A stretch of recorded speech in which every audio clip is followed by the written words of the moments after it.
आज हम आप लोगों को कक्षा 12 विषय रसायन विज्ञान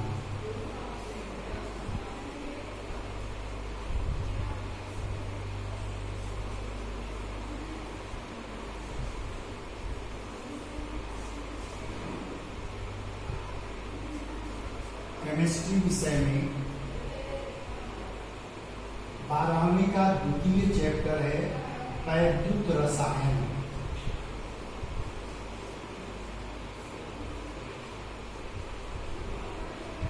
जिसको इलेक्ट्रोकेमिस्ट्री कहते हैं।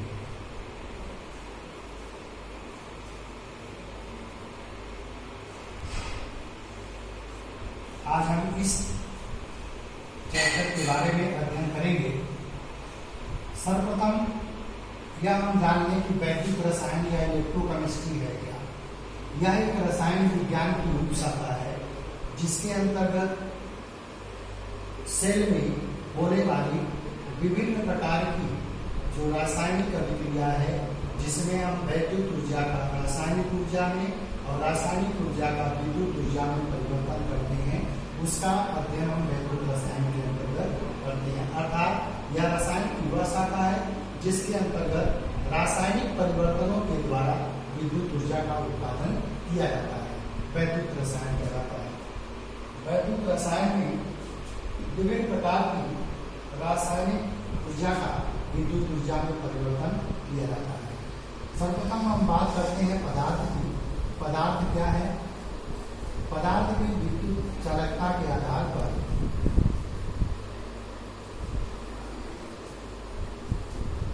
पदार्थ को 3 भागों में बांटा गया है। पहला है कुचालक, दूसरा है सुचालक और तीसरा है अर्धचालक। इनको क्रमशः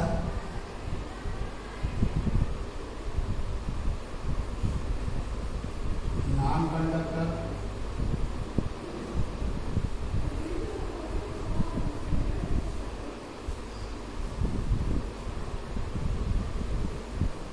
कंडक्टर, सेमी कंडक्टर कहा जाता है। कुचालक वे पदार्थ जिनमें विद्युत धारा का संचरण नहीं किया जा सकता, अर्थात जिनमें विद्युत धारा का प्रवाह नहीं किया जा सकता, वे कुचालक पदार्थ कहलाते हैं। जैसे ईंट हो गया, पत्थर हो गया, लकड़ी हो गया, प्लास्टिक हो गया, ये जो है कुचालक है। इनको विद्युत रोधी पदार्थ भी कहा जाता है। दूसरा है सुचालक, कंडक्टर। सुचालक वे पदार्थ होते हैं जिनमें आसानी से विद्युत धारा का संचरण किया जा सकता है। सुचालक 2 प्रकार के होते हैं। पहला हो गया इलेक्ट्रॉनिक चालक,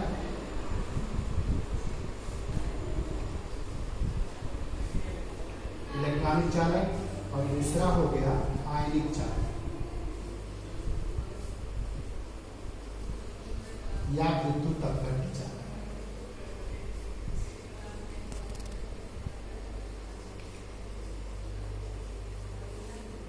इलेक्ट्रॉनिक चालक को धात्विक चालक भी कहा जाता है।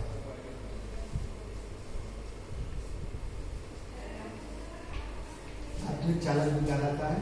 इलेक्ट्रॉनिक चालक मतलब जिनमें विद्युत धारा प्रवाहित करने के लिए वाहक कैरियर का कार्य इलेक्ट्रॉन करते हैं, उन्हें हम इलेक्ट्रॉनिक चालक या वैद्युत चालक कहते हैं।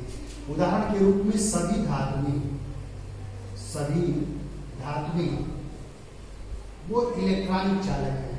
जैसे लोहा, चांदी, सोना, तांबा, aluminium, zinc, sodium, potassium, rubidium, caesium, francium आदि सभी धातुएं इलेक्ट्रॉनिक चालक हैं, जिनमें विद्युत धारा का संचरण जो मुक्त इलेक्ट्रॉन है उनके द्वारा होता है, इसीलिए इनको इलेक्ट्रॉनिक चालक कहा जाता है। दूसरा है आयनिक चालक या विद्युत अपघट्य चालक, जिनमें विद्युत धारा का संचरण उसमें उपस्थित विपरीत आवेशित आयनों के कारण होता है, उन्हें विद्युत अपघट्य चालक या आयनिक चालक कहते हैं। ये चालक या विद्युत चालक के गुण को तभी प्रदर्शित करते हैं जब ये गलित अवस्था या विलयन की अवस्था में होते हैं। आयनिक चालक या विद्युत चालक मुख्यतः 3 प्रकार के होते हैं। ये हैं पहला सभी अम्ल विद्युत चालक हैं, सभी क्षार विद्युत चालक हैं और सभी लवण विद्युत चालक हैं। अम्ल में जैसे HCl, H2SO4, HNO3, H3PO4, फास्फोरेट, ये सभी अम्ल विद्युत चालक की श्रेणी में आते हैं या आयनिक चालक के, क्योंकि इनमें को जब गलित अवस्था या विलयन की अवस्था में रखा जाता है, लिया जाता है, तो ये 2 विपरीत आवेशित आयनों में विभक्त हो जाते हैं। जैसे HCl को लिया जाए या विलयन की अवस्था में 2 विपरीत आवेशित आयन हाइड्रोजन आयन और क्लोराइड आयन में अपघटित हो जाता है। यही आयन जो धनावेशित आयन और ऋणावेशित आयन है, यही विद्युत धारा के प्रवाह का कैरियर का काम करते हैं, वाहक का काम करते हैं, जो विलयन में विद्युत धारा को एक स्थान से दूसरे स्थान पर ले जाते हैं, ट्रांसपोर्टेशन का कार्य करते हैं। इसी प्रकार से H2SO4, HNO3 अर्थात H3PO4, ये सभी। क्षार की बात करें, जैसे सबसे साधारणतः क्षार है कास्टिक सोडा NaOH। यह भी एक विद्युत अपघट्य पदार्थ है। विद्युत अपघट्य पदार्थ वह पदार्थ होता है जिसे जल या किसी आयनीकारक विलायक में घोला जाता है तो वो 2 विपरीत आवेशित आयनों में विभक्त हो जाता है, तो इसे विद्युत अपघट्य पदार्थ कहते हैं। तो इसकी जब गलित अवस्था या जलीय विलयन किया जाता है तो यह भी 2 विपरीत आवेशित आयनों में विभक्त होता है, अर्थात इस आयन में धनावेशित आयन के रूप में सोडियम आयन और ऋणावेशित आयन के रूप में हाइड्रोक्साइड आयन बनता है। यही धनावेशित आयन और ऋणावेशित आयन विद्युत धारा के संचरण का वाहक का काम करते हैं और विद्युत धारा को एक स्थान से दूसरे स्थान तक ले जाते हैं। तीसरे में लवण की बात करें तो साधारण नमक का सूत्र NaCl है, यह एक प्रकार का लवण है। यह भी विद्युत अपघट्य पदार्थ है। इसका जब आयनन होता है या वियोजन होता है तो 2 प्रकार के आयन प्राप्त होते हैं, सोडियम आयन और क्लोराइड है। ये 2 विपरीत आवेशित आयन हैं, ये विद्युत संचरण के लिए वाहक का काम करते हैं, ट्रांसपोर्टेशन का काम करते हैं, विद्युत धारा को एक स्थान से दूसरे स्थान पर ले जाते हैं। तो यहाँ पर जो आयनिक चालक हैं वास्तविक रूप में वे सभी आयनिक पदार्थ हैं, अर्थात सभी अम्ल, सभी क्षार, सभी लवण ये आयनिक पदार्थ हैं। इन्हें विद्युत अपघट्य पदार्थ भी कहा जाता है। इनको अंग्रेजी में इलेक्ट्रोलाइट्स कहा जाता है। इलेक्ट्रोलाइट्स की प्रकृति होती है कि जब इन्हें अद्रव्य विलायक या जल या किसी आयनीकारक विलायक में घोला जाता है तो ये विपरीत आवेशित आयनों में अर्थात धनावेशित आयन एवं ऋणावेशित आयनों में विभक्त हो जाते हैं। ये हो गए इलेक्ट्रॉनिक चालक और आयनिक चालक। अब हम बात करते हैं अर्धचालक की। अर्धचालक वे पदार्थ होते हैं जो किसी विशेष परिस्थिति या अवस्था में विद्युत के संचरण का काम करते हैं, अर्धचालक।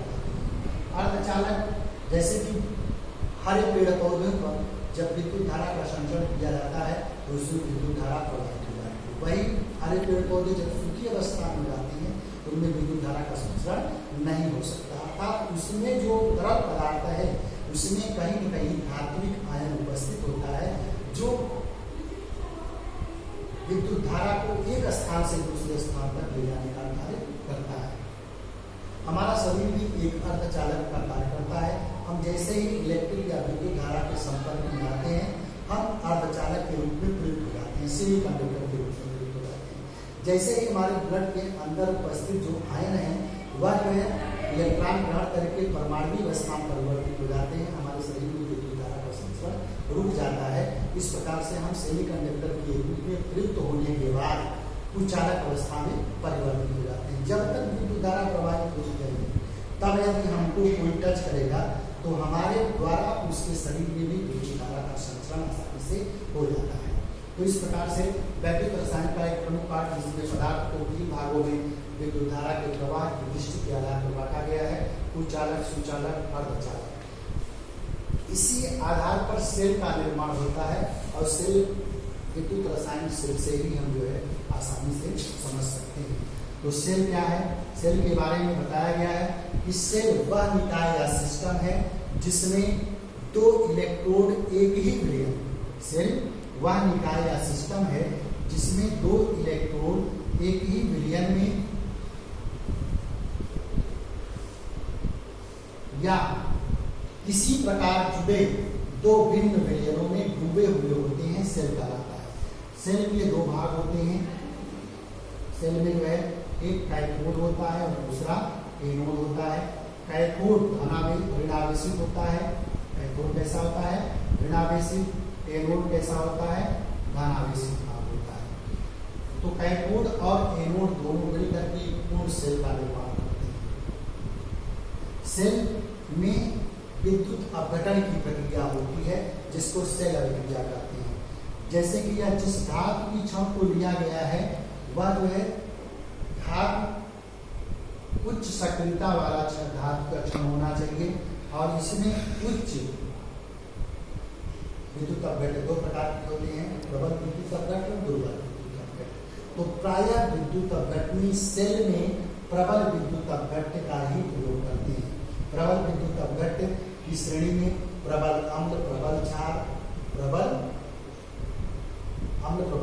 और सभी ये प्रबल विद्युत अपघट्य की श्रेणी में होते हैं। जैसे जेडीएन या SO4 जिंक सल्फेट एक प्रकार का प्रबल विद्युत अपघट्य है। जब जिंक सल्फेट के विलयन में दो धातुओं की क्षण को डुबोया जाता है तो एक धातु से इलेक्ट्रॉन निकलता है। जिस धातु इलेक्ट्रोड से इलेक्ट्रॉन बाहर निकलता है उस पर धन आवेश उत्पन्न होता है और जो इलेक्ट्रोड इलेक्ट्रॉन को ग्रहण करता है उस पर जो है कौन सा आवेश उत्पन्न होता है? ऋण आवेश उत्पन्न होता है। इस प्रकार से सेल के दो ध्रुव होते हैं, ऋण ध्रुव और धन ध्रुव। धन ध्रुव पर आक्सीकरण की क्रिया होती है, अर्थात जो ऊपर धन आवेश है उस पर कौन सी क्रिया होती है? आक्सीकरण की क्रिया होती है और जिस पर ऋण ध्रुव उत्पन्न होता है उस पर कौन सी क्रिया होती है? अपचयन की क्रिया होती है। अर्थात इसी सेल के अंदर आक्सीकरण और अपचयन की क्रिया होती है और यह अभिक्रिया दोनों साथ साथ चलती है। एक इलेक्ट्रोड पर आक्सीकरण तो दूसरे इलेक्ट्रोड पर अपचयन की क्रिया होती है और इसी आक्सीकरण और अपचयन अभिक्रिया के द्वारा रासायनिक ऊर्जा का वैद्युत ऊर्जा में परिवर्तन होता है। रासायनिक ऊर्जा का विद्युत ऊर्जा में परिवर्तन को से जो हमें ऊर्जा प्राप्त होती है उससे हम जो है विभिन्न प्रकार के कार्यों में उपयोग में लाते हैं। अब बात होती है कि रासायनिक ऊर्जा का सेल के अंदर रासायनिक अभिक्रियाओं से उत्पन्न होने वाली ऊर्जा को रासायनिक ऊर्जा कहा जाता है। रासायनिक ऊर्जा सेल के अंदर जो आक्सीकरण अपचयन अभिक्रिया हो रही है उसके द्वारा उत्पन्न अभिक्रिया। अब सेल के अंदर अभिक्रिया होती क्या है? जैसे कोई विद्युत अपघट्य पदार्थ हमने लिया है, हमने बताया कि जिंक सल्फेट को लिया है, तो जिंक सल्फेट का जलीय विलयन लेते हैं तो जिंक सल्फेट विपरीत आवेशित आयनों में विभक्त हो जाता है। अर्थात दो प्रकार के आयन प्राप्त होते हैं, जिंक आयन और सल्फेट आयन। जिंक आयन मतलब धनावेशित आयन, सल्फेट आयन अर्थात ऋणावेशित आयन। जिंक आयन क्या करता है?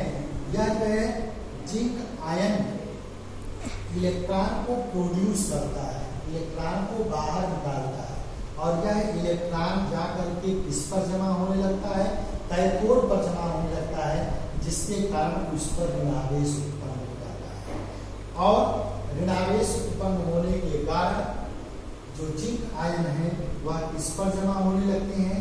एनोड पर जमा होने लगते हैं चारों तरफ और इस पर धनावेशित आयनों का एक जो है छेद आच्छादित हो जाता है, जिसके कारण इस पर धनावेश उत्पन्न हो जाता है और इलेक्ट्रॉनों के कारण इस एनोड पर चारों तरफ एक क्षेत्र आच्छादित हो जाता है, एरिया आच्छादित हो जाता है, जिसके कारण कैथोड बनता है। तो सेल के अंदर दो प्रकार की क्रिया होती है, आक्सीकरण क्रिया और अपचयन क्रिया। तो बच्चों नेक्स्ट में जो है हम आपको सेल के प्रकार के बारे में बताएंगे नेक्स्ट वीडियोज में।